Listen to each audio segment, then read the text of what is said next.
आशा करता हूँ आप सब बहुत अच्छे होंगे। मेरा नाम है सिद्धांत अग्निहोत्री। स्टडी ग्लोस पे आपका बहुत बहुत स्वागत है। ये बहुत इंपॉर्टेंट है दोस्तों, medical termination of pregnancy rules. सरकार ने नए रूल्स को नोटिफाई किया है, medical termination of pregnancy act 2021।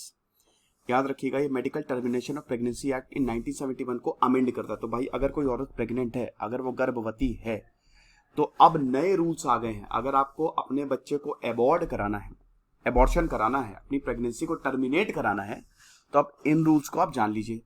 एक तो बता दूं कि आज हमारी सेल का आखिरी दिन है, तो आप ऐप को डाउनलोड करिए और कोर्सेज को आप अवेल कर सकते हैं।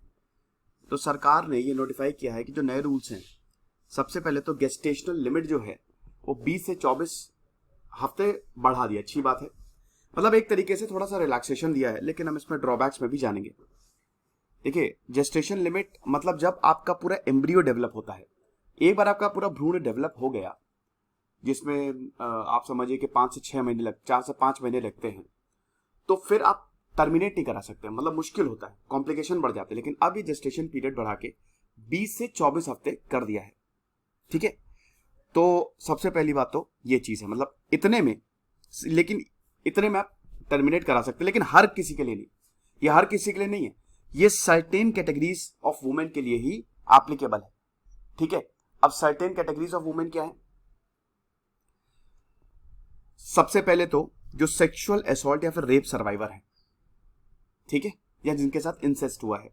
सेक्सुअल असॉल्ट मतलब आप समझ ही रहे हैं, रेप मतलब बलात्कार हो गया, और अगर वो प्रेग्नेंट हो गई, या इंसेस्ट मतलब अगर मान लीजिए कि परिवार वालों ने ही कुछ गलत हरकत कर दी।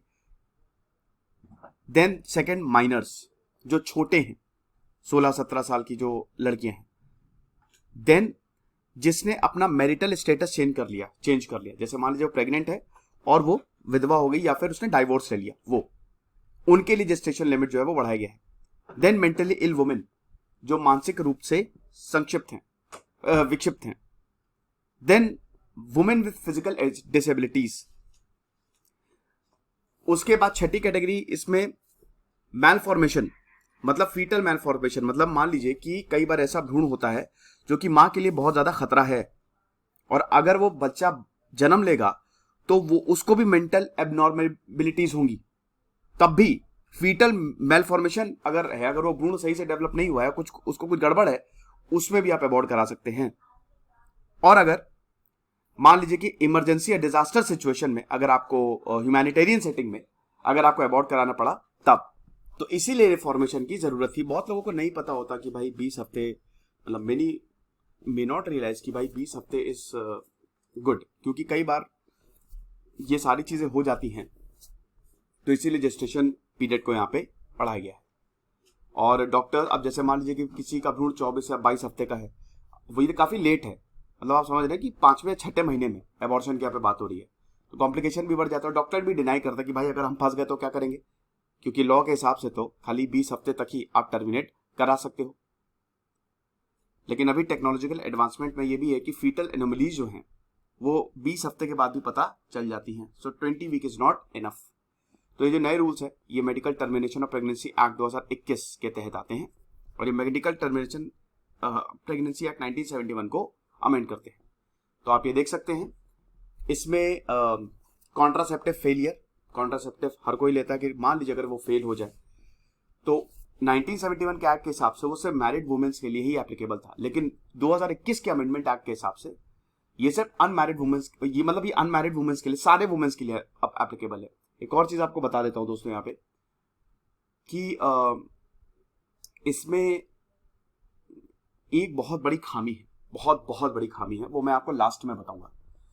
जेस्टेशन एज लिमिट 20 हफ्ते, और इसमें 20 से 24 हफ्ते, लेकिन वही सर्टेन कैटेगरीज के लिए।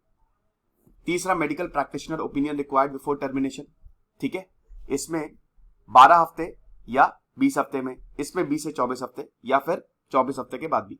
Then breach of the women's confidentiality, अगर आप वुमेन्स की जो बातें हैं, जो अगर मान लीजिए कि वो डॉक्टर के पास अपना प्रेगनेंसी को टर्मिनेट कराने आई है, और अगर आप उसको फैला देते हैं, तो 1000 रुपए तक का फाइन पहले होता था, लेकिन अब आपको 1 साल की सजा और फाइन दोनों ही मिलेंगी।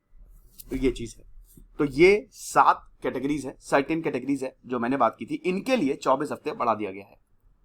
ओके, और स्टेट लेवल मेडिकल बोर्ड भी सेटअप किया जाएगा।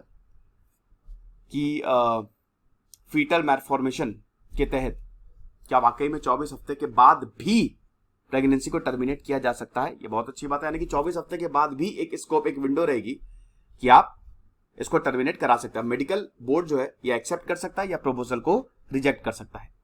और एबॉर्शन प्रोसीजर जो है, जब रिक्वेस्ट आई 5 दिन के अंदर अंदर इसको करवाना पड़ेगा। तो लीगल स्टेटस ऑफ एबॉर्शन आप देख सकते हैं, ठीक है, ये international status of abortion law in 2021। अब इसमें कि औरतों की जिंदगी बचाने के लिए ये साउथ अमेरिका और अफ्रीका में आप नहीं करवा सकते, मतलब आपको जन्म देना ही देना है। हेल्थ को प्रिजर्व करने के लिए आप देख सकते हैं सोशियो इकोनॉमिक ग्राउंड पे और without restriction as to region. तो ये खैर इसमें सब कुछ यूरोप में आ गया, ठीक है, इसमें कोई भी जाके अबॉर्ट करा सकती है।